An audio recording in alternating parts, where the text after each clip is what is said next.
이동관 후보자를 둘러싼 또 다른 논란, 바로 아들의 고교 시절 학교 폭력입니다. 가해자였던 아들이 학교폭력위원회도 거치지 않고 다른 학교로 전학을 가면서 사안이 종결됐는데요.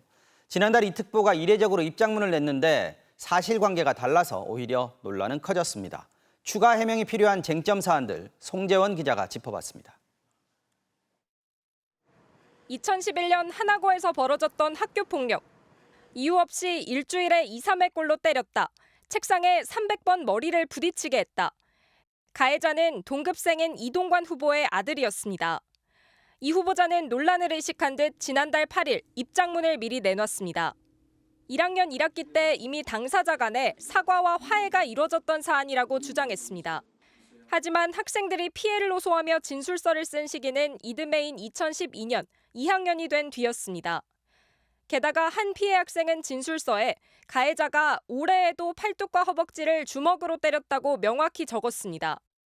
그 아이가 쓴 다음에 이제 제가 그 글을 읽고서 이제 분노했었던 것들이 있었는데, 이 후보자는 또 진술서 작성 당시 상담교사가 아는 내용을 전부 쓰라고 해 교내에 떠도는 소문까지 적은 것이라고 폄하했습니다.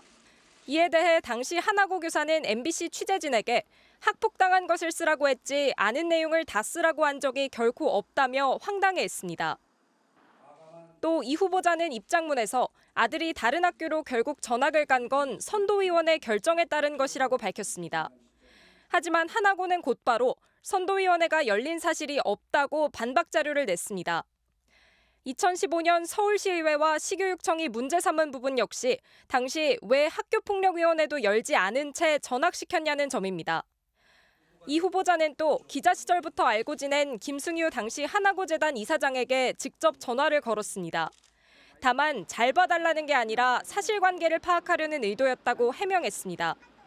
하지만 김 전 이사장의 말은 다릅니다. 전학 시기를 좀 미뤄달라는 청탁성 전화였다는 겁니다.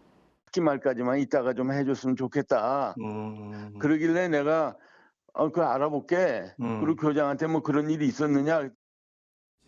당시 진술서에 등장한 피해 학생은 모두 4명입니다. MBC 뉴스 송재원입니다.